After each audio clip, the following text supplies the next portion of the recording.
Hello, hello, hello. Welcome to day 4. We're on day 4 already. Gosh, it's gone really fast, hasn't it? Day 4 of EDENFest. And tonight we've got an absolute superstar for you. She is really talks the talk, walks the walk, and is absolutely brilliant coach, and is fascinated by mindset and all of the off horse things as well as the on. So I'll introduce you in a moment to our guest for tonight. But before we do, some few bits and pieces for you. So remember, if you want to be part of the competition to win a year's free subscription to Eden, a t-shirt, I am wearing tonight a Flying Changes coaching t-shirt. You can have round or v-neck, you can choose black or navy, and then on the back, that you can see on the back, we've got the lovely logo as well. And tonight I have matching nails to go with the t-shirt as well. But yes, so you can win that, and a 90-day journal, which is one of these journals behind me here. So all of that's worth over £200.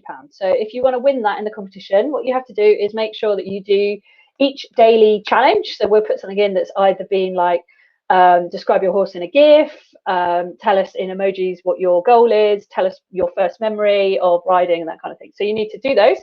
And then each one of these videos, you need to comment below with it. And each day has a keyword. So I'll just quickly run you through the keywords again so that you can remember them. So day 1, that was with Nadia. The keyword was present. Now, don't just put the keyword, you've got to put a sentence or something that incorporates that. Day 2 was with Sue, and the comment is honest. Day 3 was with Jake, and that was about challenges, so the word is overcome. And tonight, you need to listen into this live, and you need to comment with something that uses the word own. Own, O-W-N, to own, my own. Because that's going to be tonight. So we're going to be talking about owning your goals tonight. And goals is a massively complex and fascinating topic. It can also be made to be really boring and dull and dry by some people, but I can assure you that tonight we will not be discussing, well, we might discuss SMART goals, but that is not what it's all about tonight. Those need to be chucked in the bin, quite frankly. We're going to be discussing really great goal stuff. So the other thing is just to make sure you get your final reminders of everything that you need in the bot.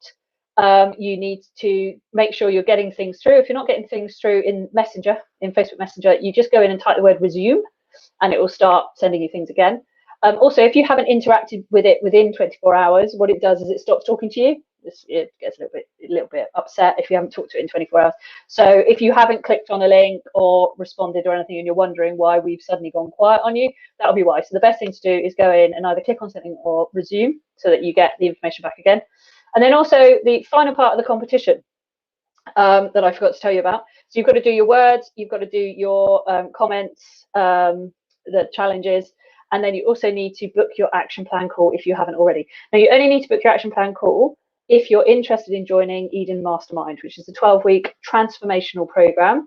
You can find out more about that. It's a free, no obligation call. We're going to talk about what it is that you want and how you're going to get there. You don't need to book an action plan call if you're either on Mastermind or you've spoken to me about it already, unless you are going to say, yeah, I want to go ahead with it now, in which case, fine, contact us. So you can still enter the competition without booking the action plan call if you've already had one or you're already on Mastermind. That's absolutely fine. If not, book in that call and we'll have a chat. So that's everything from that perspective. So tonight, I'm very pleased to introduce to you Amy Blount. Now, Amy is a dressage rider, a coach. She's also done things like endurance. I think she's done a bit of eventing as well. She loves being a little bit unconventional, but in being unconventional, that has meant she has achieved things that people didn't think she could, stuff she didn't think she could. And it's also meant that she's been super resilient, overcome some big challenges herself, and also created something that other people aren't doing yet that she's finding really successful. So Amy's going to tell you more about that. So I'll welcome in Amy now. Hi, Amy. Welcome. Hello. Hi. Amy's also one of our Eden Flying Changes Mindset ambassadors and a mentor to some of our guys as well, aren't you, Amy?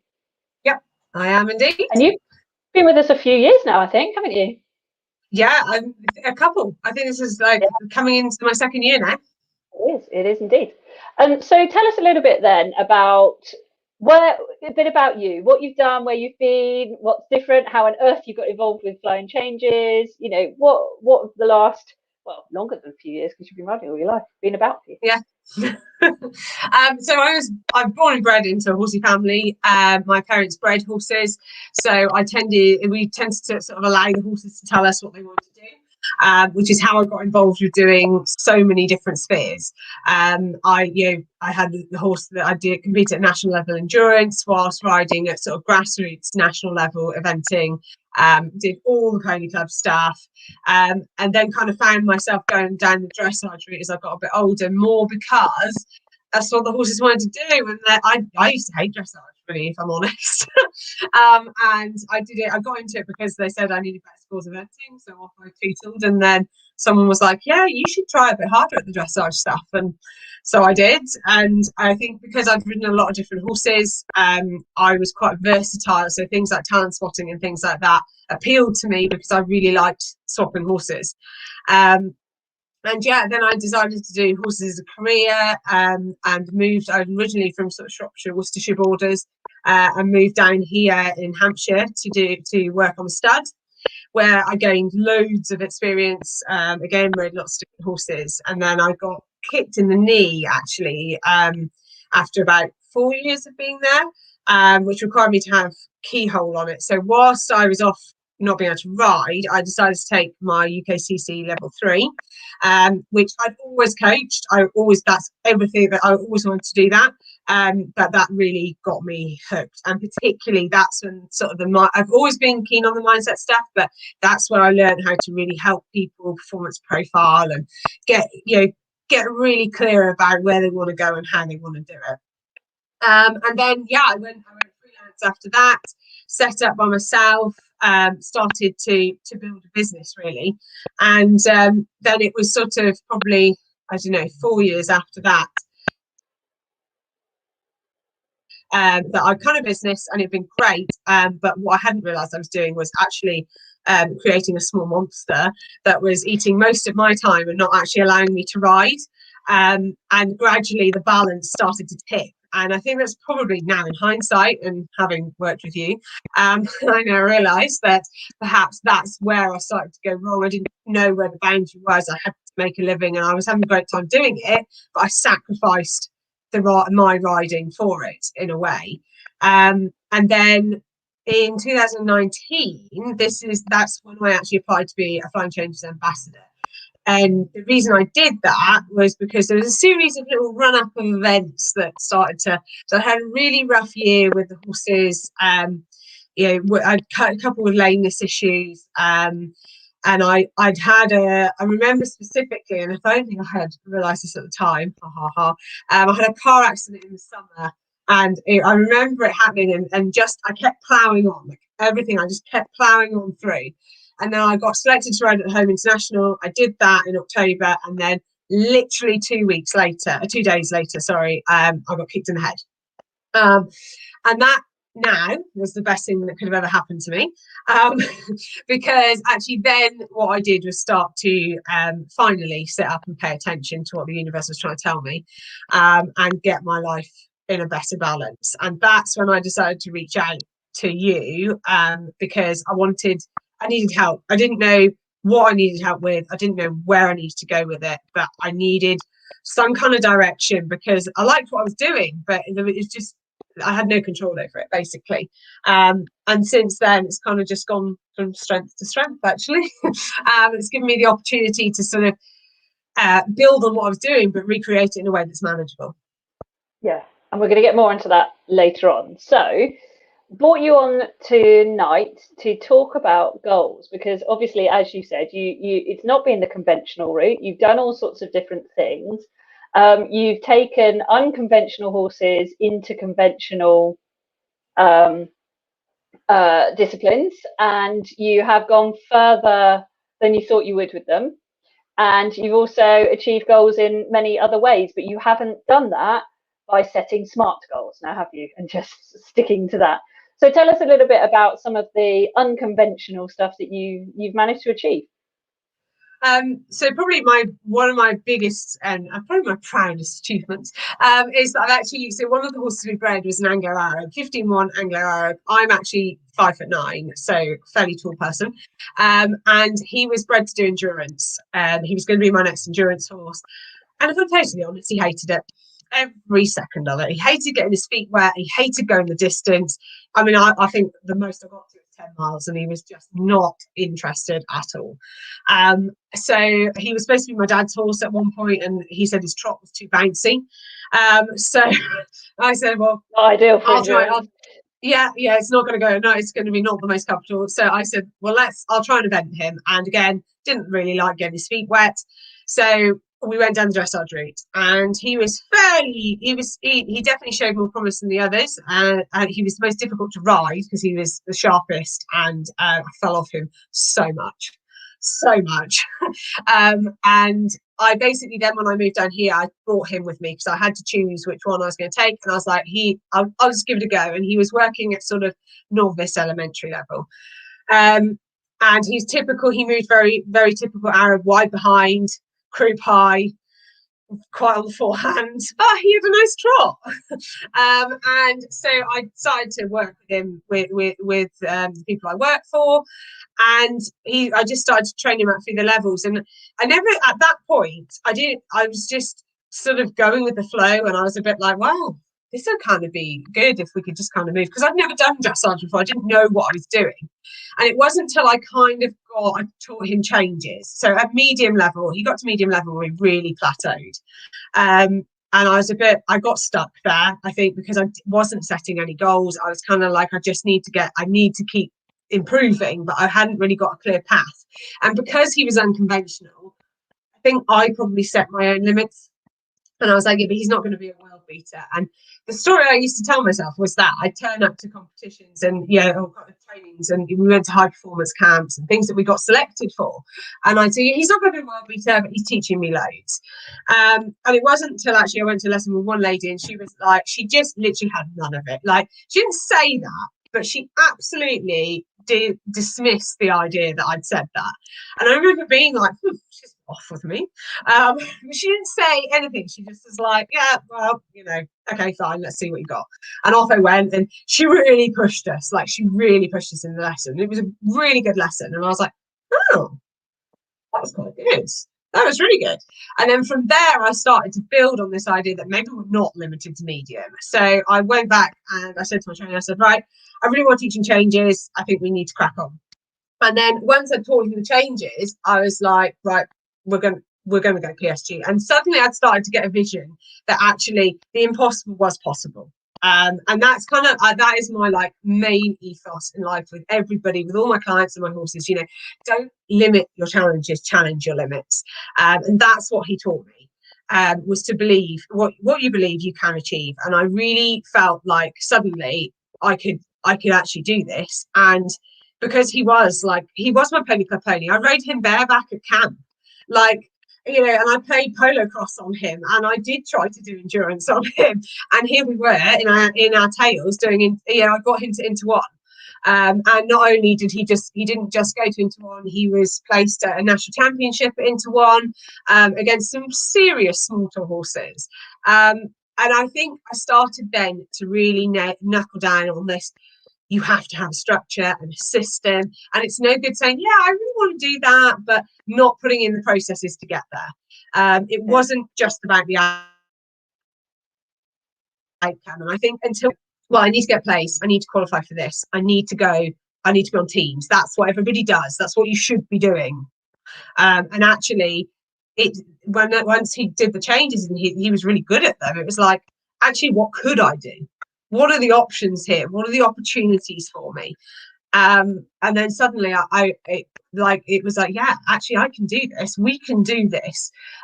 So with my little Anglo Arab that was moving wide behind and croup high, I learned lots on him. And I think it was really potentially, I didn't go down the whole doing these juniors, young riders route because I didn't have a horse that could do it.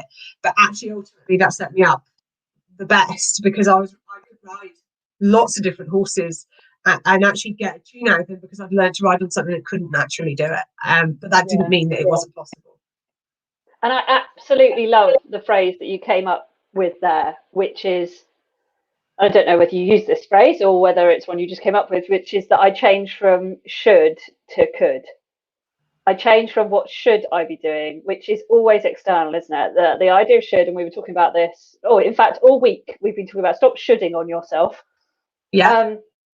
Because it's always external. It's always, it's either people saying it or us thinking they're thinking it. It doesn't necessarily have to be overtly them saying it, but at the same time, sometimes they do.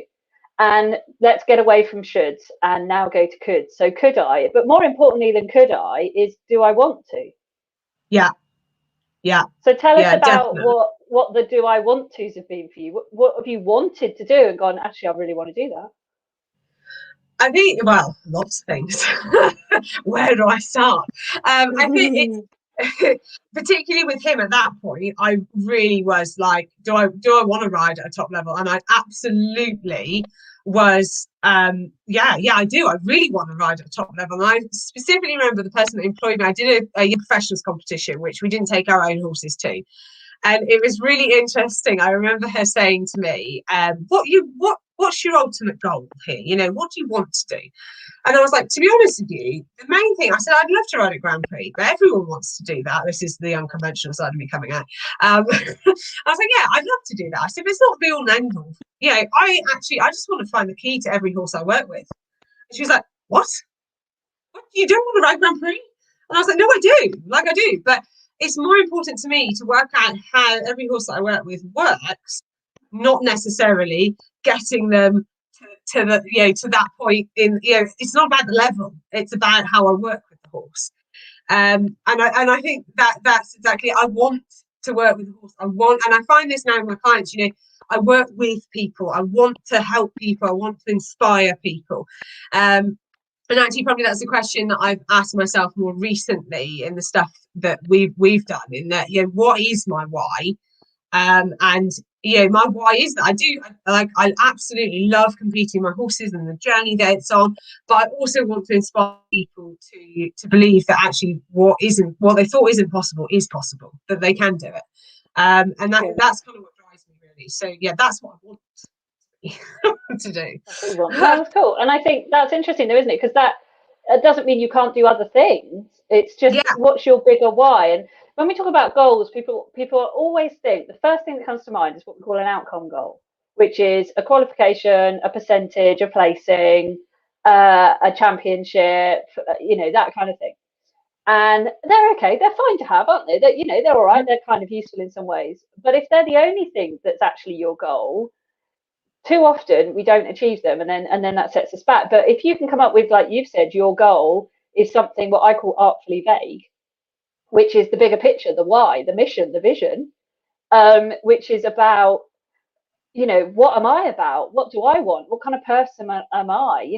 I'm someone who wants to help to inspire and help others and achieve, and I want to be doing the same thing and setting an example.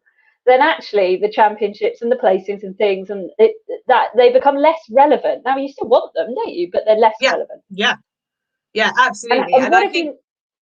Go on, sorry.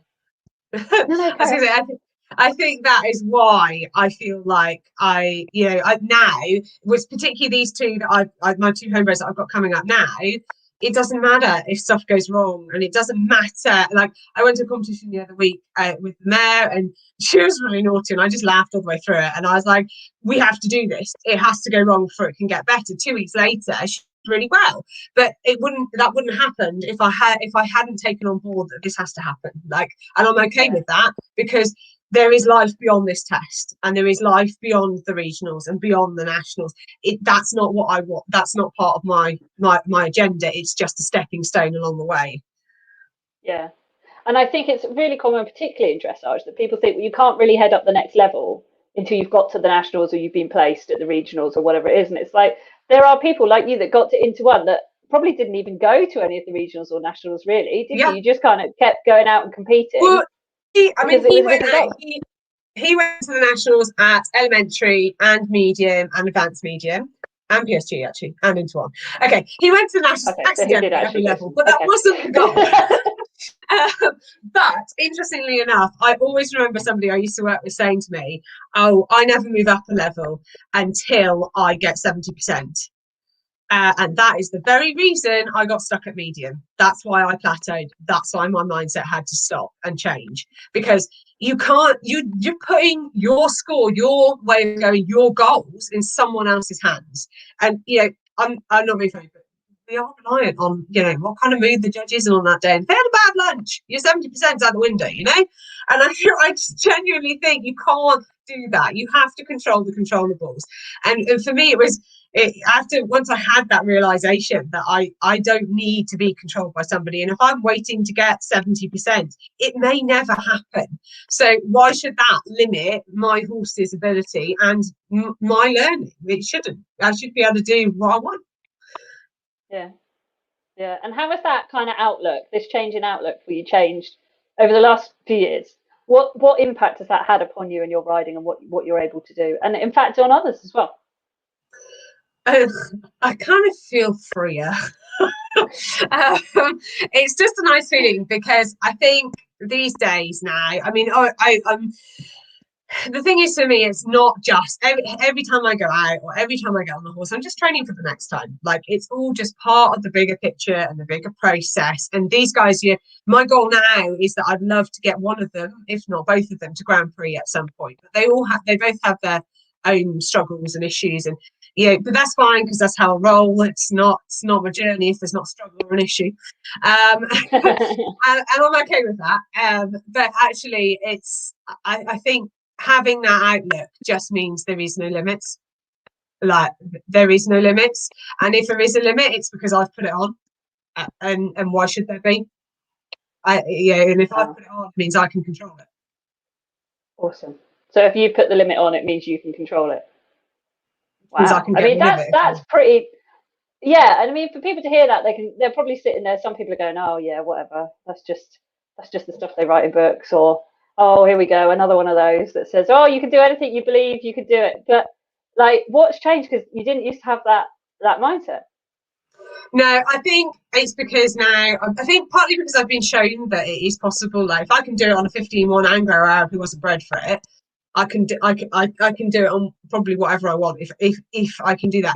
But I think in myself, I'm much happier in how I'm going about things, in the time that I'm allowing myself as well. I mean, we've done a lot of work on getting my lifestyle to fit around that, and I think understanding how to keep that balance so that I can give my time to my best, which means I'm really present when I'm riding now, instead of this just jumping on and they've been exercising, I've done it and I've ticked the box. And sometimes there is a place for that. Also now I can purposely practice stuff and have it in my head that this is where I want to go. And the bad days aren't so bad and the good days aren't really good. Like, it's all just level and neutral, and it flows. It just flows now. And I think a lot of the work that we've done through, but even the licensed coach stuff that we've been doing, that that it is huge. And I think that helps my clients as well, because I'm now able to say, actually, you can do this. This is something. And I think probably the belief in myself, it means that I can believe in my clients more as well. Yeah, it's really difficult to believe in other people if you don't believe in yourself. You've got to kind of breathe it, live it, and set that example, haven't you? There's no point in just being the one that spouts the stuff but doesn't walk the talk. Yeah, there is enough of those out there, I can tell you. And how? So obviously you're on my licensed coach program, which is a program to train people like yourself to do what I do to a certain level. What have you discovered then by doing that program so far? Because you're halfway through it now. Yeah, that's scary. Actually, no, you're not quite halfway. Okay, good. I think it's really made me. I mean, I am absolutely fascinated by how people learn and process information. And I had a real moment a few years back where I was teaching a friend. She's always been a really good friend of mine. And we kind of plateaued for a little bit. And I was like, I can't understand why I'm not getting like, why can't we move past this? And she was the same. And interestingly enough, we chatted about it and we worked it out. And actually, it turned out that she was much more of a theoretical person, so a bit of a theorist in that way. And the way she processed information was not the way I was delivering it. And there was a mismatch there. And that sudden realization of like, oh my God, like I can't expect her to process information the way I deliver it, because that's just how I work.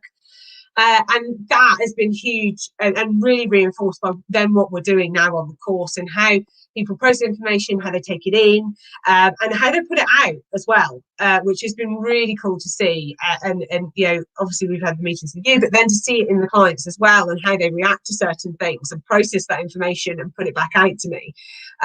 It's making the communication clearer and clearer. And if there's not, it's easy to have a discussion about it. And a lot of the time, I think people don't understand sometimes why, you know, I might have said something or someone else might have said it, and they don't understand why they don't get it. And then they start beating themselves up about it. And actually, no, it's fine. Like, and I was working with someone the other day, and she was like, I just don't understand why this happened. And I sort of talked her through the situation, and she's like, oh my God, that is me. That is why. And she reflects on things and overthinks things a lot. But also means that she needs time to watch people do stuff, to take it in and really sort of process how that happens. And when we talk through it, she's like, yes, that comes out when I'm show jumping as well. And then all of a sudden she could really process why things happen. And then for me, you're just closing that feedback loop, and it's just going round now, rather than this kind of like staggered, jagged circle. Yeah, and so taking that on board, then coming back to specifically goals. Yeah. What has changed for you and the way that you work with clients and the way that you support and help them, as opposed to necessarily yourself, when it comes to goals? Because we're always talking about, you know, a good coach should help you with your goals. A good coach should always say to you, what do you want to achieve from this and things. But then also the other thing that I talk about is that we don't set goals up front in my system. If you follow the Eden Blueprint, which is what you're learning as a licensed coach alongside the other stuff as well, we do the goals in the third section. So the first section is where you are now. You need to know about that. The second section is, well, let's get rid of all the stuff that's in your way and all the mindsetty things. Now, you need a rough idea of where you're going to do those two bits, fair enough. But we don't get on to goals until the third piece, because the stuff gets in the way of the goal setting, doesn't it? And yeah. I know, you know, as well as I do, that we're always coming across people that don't really want to set a goal, really, because they're too frightened they'll fail. And you wrote a post on it the other day, actually, about, you know, not setting a goal because you're frightened you'll fail. So that sort of stuff, and, you know, goal setting with clients and outcome goals and all these things. What's the stuff that you really find has made a big change in goals and the way you work with your clients?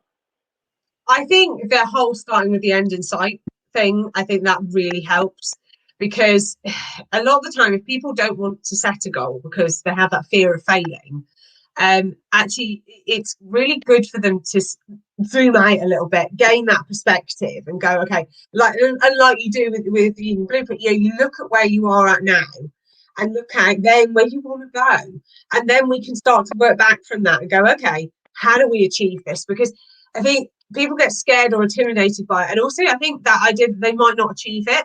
But if you've given yourself enough time, and we've really broken it down of what you need to do, we've already started to put those processes in. You know, just setting the goals is the start. You've already started the wheel turning at that point. If you've had an idea of what you want to do, you've started the wheel turning. And you know, I tend to get people to start small. We have a discussion about where they want to go, what's the bigger picture thing, what would they love to do, and I try and start with, what would you love to do? Because often if you say, well, what do you want to do? Or, you know, what level do you want to ride at? Suddenly they're like, oh, I don't know. But if it's from a place of love, they tend to be much more honest with you. And it's kind of like, it gives them a nice warm feeling when they're talking about it, and they start to light up about it because it's something they care about. Then I've got a way in to go, okay, so how are we going to get there? What do we need to do back from that? And when do we need to achieve it? I think that really helps. That makes a big difference, because you're creating a clear vision and path in that direction. And I taught someone today, and I said, we were, where are we going? We know we've had this sort of talk about what the bigger picture is, and she wants to do PSG. And I said, well, let's put a time on it. When do you want to do this by? Which is like, oh, well, I don't know. It just seems so unattainable. Well, I said, well, let's be realistic. Let's put a time frame on this. And she knows the horse is older and everything. And she literally, and we said, maybe by the end of next year. And I said, doesn't mean you have to go and do one. You can just be training at it. You can be realistic. It doesn't have to be, I want to win a Prix St George. It can be, I'd love to be able to train through it. And that's also how I set my goals, in that I keep the door open a bit and go, well, if I can train through it, then maybe I can compete at it the next month or whatever. And you just kind of keep it flexible in your goals as well. Yeah, and I think that's where I can't stand SMART. It drives me mad, because SMART goals are fabulous for like at work situations or things where there's quite a lot of stuff that's kind of within your control, within reason, and you're motivating others to do things, or you've got a project to deliver, that kind of stuff. Then SMART is fabulous. When people bring SMART goals into horse riding, because okay, you need it to be specific. Well, you need it to be specific enough that you know whether you're going to have achieved it or not. Fine.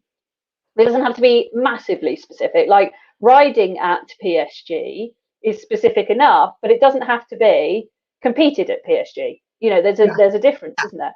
And then measurable. Yeah. Okay, yeah, you need to know whether or not you've done it again, but it doesn't have to be measurable. Like you do not have to set a percentage in there, like you were saying, because the judge might have had a bad lunch. It's a really bad idea to do that.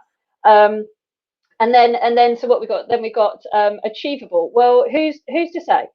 Who's to say if it's achievable? You've already proven that there were people that said to you, you'll never get that Arab to do anything, and there it was at into one. I mean, come on, and doing well at into one as well. So that one's out the window. Realistic, yeah, okay, fine, but again, according to who? According to who? Like, yes, okay, there's some realism. If someone comes to me and they're currently doing some unaffiliated 70 one-day events, and they say that the goal is badminton in 2 years' time, realistically, probably not going to happen. But you never flipping know. I mean, quite frankly, if they are actually going to train 6 days a week with a top trainer on loads of fab horses, you never know. Like, it's not, because obviously the qualification timings and things. But and also, what is badminton? Do they mean round badminton, in which case grassroots might be an option, or do they mean 5-star? So that's that one. And then time bound. Oh, that's a dangerous one with horses now, isn't it? Yeah, we've got to put a bit of a time on it, because we need to kind of not keep putting it off. But at the same time, we put too much of a specific on it, our horses get wind of this, don't they? And go, no, no, that one's not going to happen. I think you'll find I'm going to do something ridiculous that you weren't expecting to put a kibosh on that timeline. Thank you very much. So we don't use SMART goals, do we? But what system do you use? And it might be mine, I don't know. What system do you use that helps sort of define a goal, or that you find really works with clients to help know what they want and kind of have a rough idea where they're going, but without being too smart? D-smart, that's what we need to do, D-smart goals. So I kind of use a combination of both. Because if people haven't set a goal before and they're a little bit like, oh God, starting with the end in sight is really intimidating, I actually allow them. So I use Smarter to say that this is a structure you could use. So those people that are really logical and they need facts and figures, that's where we start. But I then say basically what all of you just said, that you've got to be flexible. It's not set in stone. If we need to move it, we can move it. It's fine.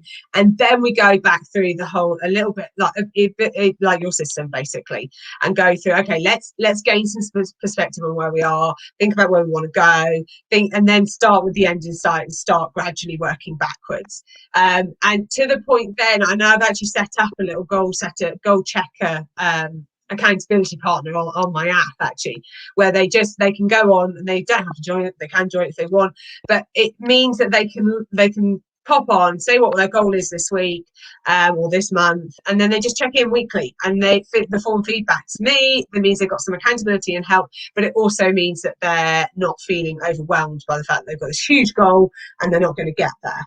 And it's kind of a nice compliment, because they also don't have to say it to anyone. They don't have to put it out there. It's not like they're writing it on Facebook or anything. They're just putting it in on the app, and the only person that sees it is me and them. And that's quite a nice, easy way of starting the ball rolling. Yeah, and I think accountability is a real key one, because I always say the thing about goals is the first thing you've got to be really hugely motivated to want to do it. because there's that phrase, isn't it? If your dreams don't scare you, they're not big enough. Because, you know, like if you're highly motivated, like you were highly motivated, you'll push further, even if you don't really know you are at that moment, but then you find it along the way. You know, keep plodding, and sometimes the motivation comes. So motivation is really important. But an interesting part of motivation is this concept of away from versus towards motivation. So away from is the stick and towards is the carrot. So all of us go, oh yeah, I'm towards, I want the goal, I want the goal. But what they don't realise is if there's no away from, if there's nothing going, whoa, don't slide backwards, you've got to keep going forwards, then it's easy sometimes to plateau, like you said, because there's nothing stopping you from not going forward. And so accountability is really key, isn't it? How have you found yourself accountability? How do you therefore do it with clients? What's been the real kind of key part of keeping someone motivated, especially when they hit challenges or obstacles in the way? Because it's going to happen. Like that's why it's a goal and not a thing you're already doing. I actually, so for myself, and I try and absolutely do my best, and Nadia's right there, I do. So for my clients, I run the online courses, which has really helped, and that's helped people a lot stay accountable, but in a group that's supportive community. And I try to actively encourage people to use a journal of some kind. So whether it's like I've been using yours, and I use our daily one as well, because I kind of feel like it's if you're not tracking progress, you can't see it, and that's really hard. So then when you hit a challenge, you don't want to do this anymore. Because it's really hard. But actually, if you can see that you have been improving and you are steadily getting there, and you look at the bigger picture, and I remember talking to someone the other day and saying, just zoom out a minute. Let's just look at where you are on your journey. You are much further along. Just because we've had a little dip here doesn't mean that we're starting again. And I think, and I find this the hardest with Boris, my big horse, because he's so big. He struggles with foot balance issues. He's also really prone to colic. And literally this last month, I said to people, he's like he is like an emotional roller coaster, because 1 minute he's out there like, and literally he's got colic or his lame, and it is this pattern. Now, 2 years ago, that would have ruined me, and I'd probably just stopped. But now I kind of feel like I have a totally different outlook onto it. Again, I look at the bigger picture, and I say, okay, nobody can take away what I've done.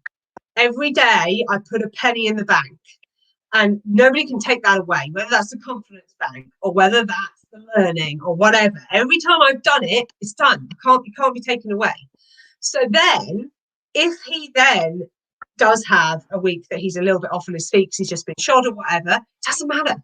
It's not the be all and end all, because bigger picture wise, I can deal with this, and have to keep in my head that we're going beyond the competition this weekend, or it's all the time. If I'm hitting a challenge, I've got to look at it in an open mind, bigger picture perspective, not, oh my God, that's it. We're done. And this is hard. And, he, again, for my riding has been brilliant, because on the mental side, I have had to be so freaking on it. And all the work that we've done, probably that not even necessarily the work that I've done with you, but just from attending the license, because we haven't focused on the horses as such, but from attending the Eden stuff, from the ambassadors talks and things like that, I can go, okay, actually, I need to treat this horse like another person. He's super sensitive. He might be huge, but he's a mouse. He's a massive introvert.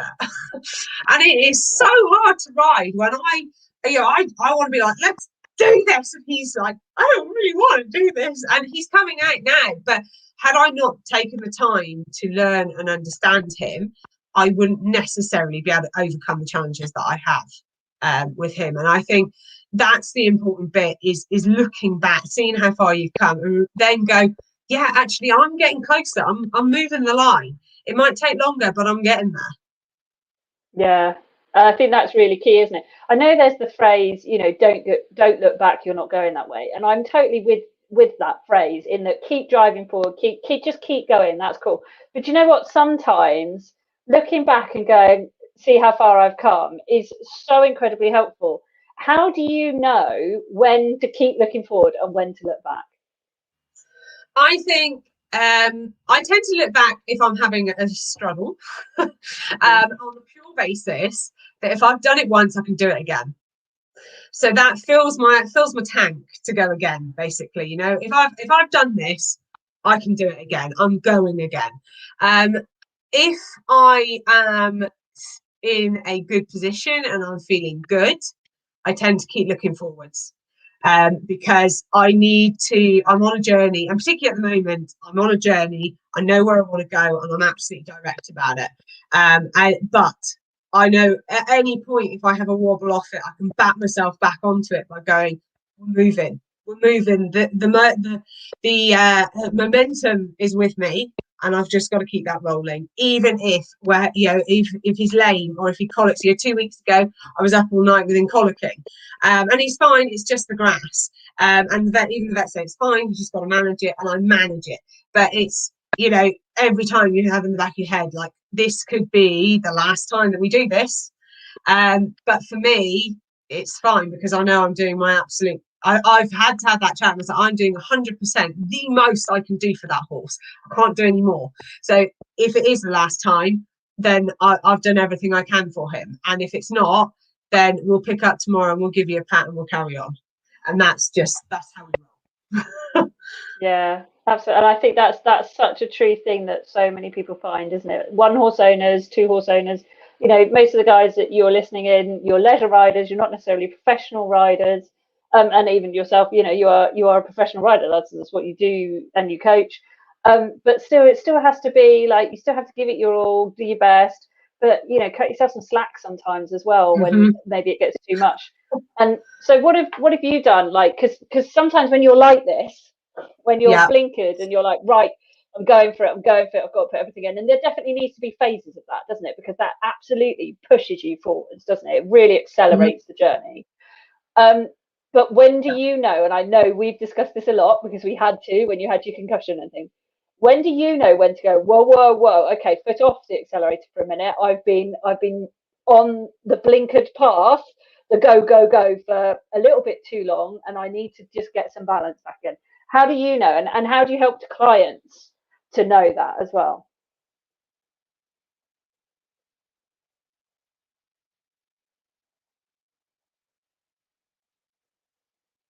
I think you might have frozen a little bit. Oh no, you normally come back, Amy. I'm frozen for a second. Oh no. Oh no, now we've just got the twirly thing going around. Oh yes, he's back. Okay, You're back. Okay. And you've gone again. Oh, that was such a good question. I can't even remember what I asked now. If anyone's got any questions, by the way, do put them in the chat. Any questions for Amy? And we will. She's back. I can stop filling now. I feel like I could do live TV now. I've had so much practice at this. Go, because I forgot what the question is. Hopefully you can remember it. How do I know when to take the foot off the pedal? Perfect. Basically, I think was your question. Yeah, so I live by, and Boris has been the biggest teacher of me for this, is stress plus rest equals growth. And I now work on the basis that I cannot keep stress, because it will not allow me the opportunity to grow. Because if I don't rest, I won't grow. So I absolutely try now, even when I try and work out my plans for the horses, and even with me with work and things like that, I will push, and then I will rest. And it's the same with the horses. I plan them. I try to work them in like 6-week cycles. So the first 1 and 2 weeks is gradually building up. Weeks 3 and 4, which is what I'm in currently, is hardcore for all of us, including me on my fitness work. And then 5 and 6, I actually taper off, but keep the intensity. And then 1 and 2, we drop down for a bit of a rest again. I try to do that as best I can, because if you don't plan your peaks and troughs, they'll happen for you, hence getting smacked in the face. And that is how I try my best to do it now, is that I'm allowed to push, because I'm a person, I'm a go-getter. I like to do, I'm highly motivated, and if I tell myself that I can't do that, I get really frustrated. So I allow myself to push as long as it is then put in with a break. So for example, I'm right smack bam in the middle. I'm coming up to week 3, 4. I've been pushing really hard for the last couple of weeks myself. And then I'll be away. I'm going away at the beginning of next week for 2 or 3 days, and we'll just not do horses and not do work.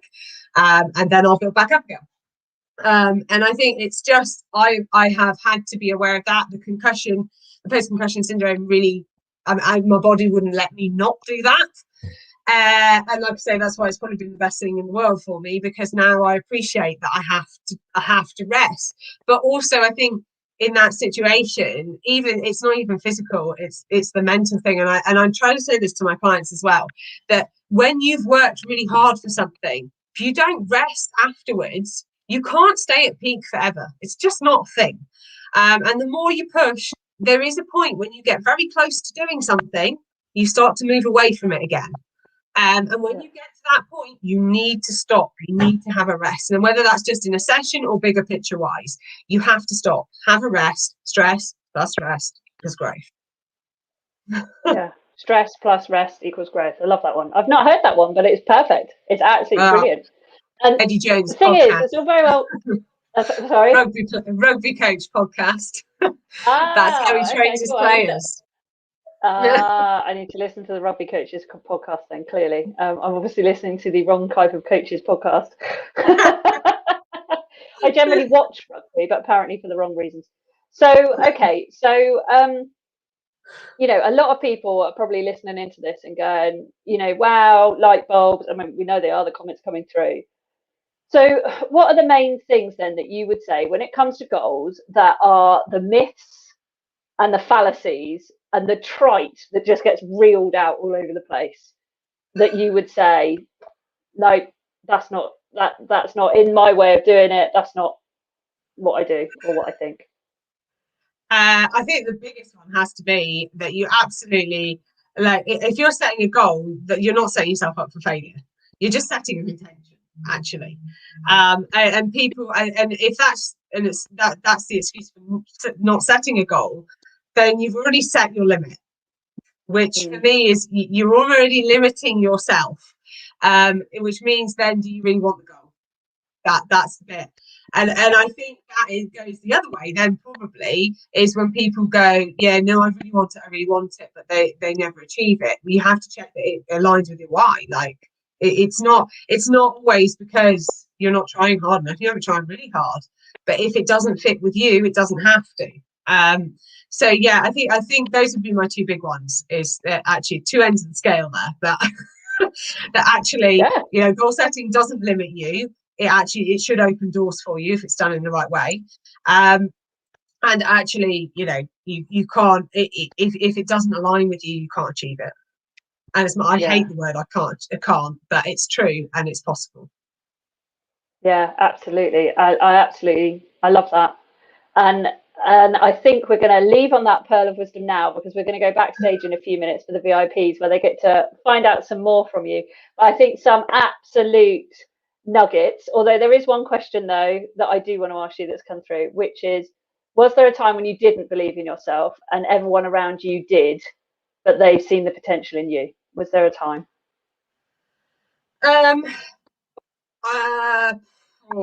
Yes and no. There was definitely a time that perhaps I felt, and probably it was after when I'd started going freelance. And actually, I lie. No, there was another time when everybody around me, when I was first coming into the dressage world, and people were doing like international teams and things like that, people that I was at school with, and people that I was in pony club with, and I just didn't have the horsepower to do that. So I think then I was a bit like, oh my God, like, I don't even know, because I didn't know where I was or what I was doing. I probably then was a bit like, I'm not sure that I can do that. But I was lucky that I was surrounded by people that were like, yeah, come on, you can do this.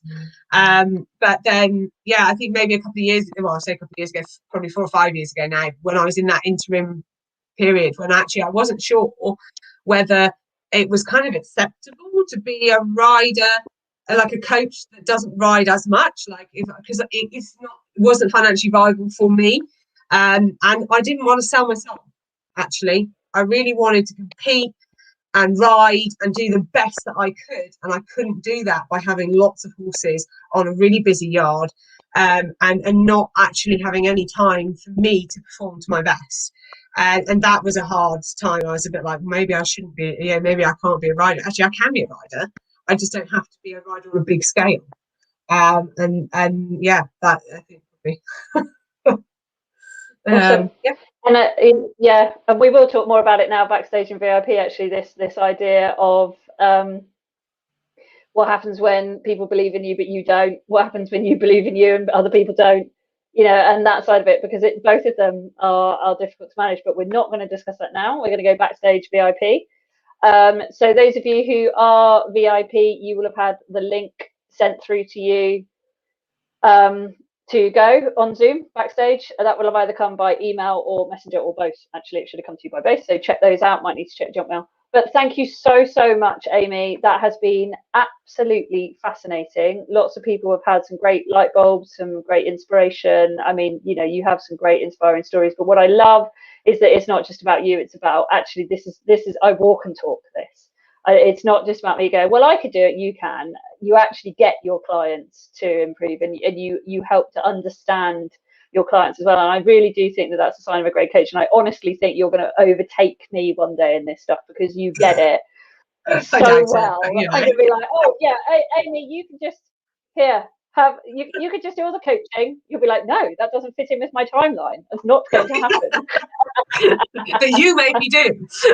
Yeah, sorry. Yeah. It is terrible sometimes when the student becomes the teacher. I can tell you, I'm experiencing that with a few of you guys now. I really am. I'm like, I get told off by Joe all the time for things now. I'm like, oh, darn, wish I hadn't taught you this stuff. You're using it back on me. So anyway, thank you so much, Amy. It's been an absolute pleasure. We're going to hop backstage at 8 o'clock, so just in a few minutes. So we've got time for a quick break. If anyone wants to get a hold of you, they could just contact you on Amy Blount Dressage. Is that right? Yeah, Facebook and Instagram. Super. All right, thanks very much, Amy. We'll catch up soon. No problem.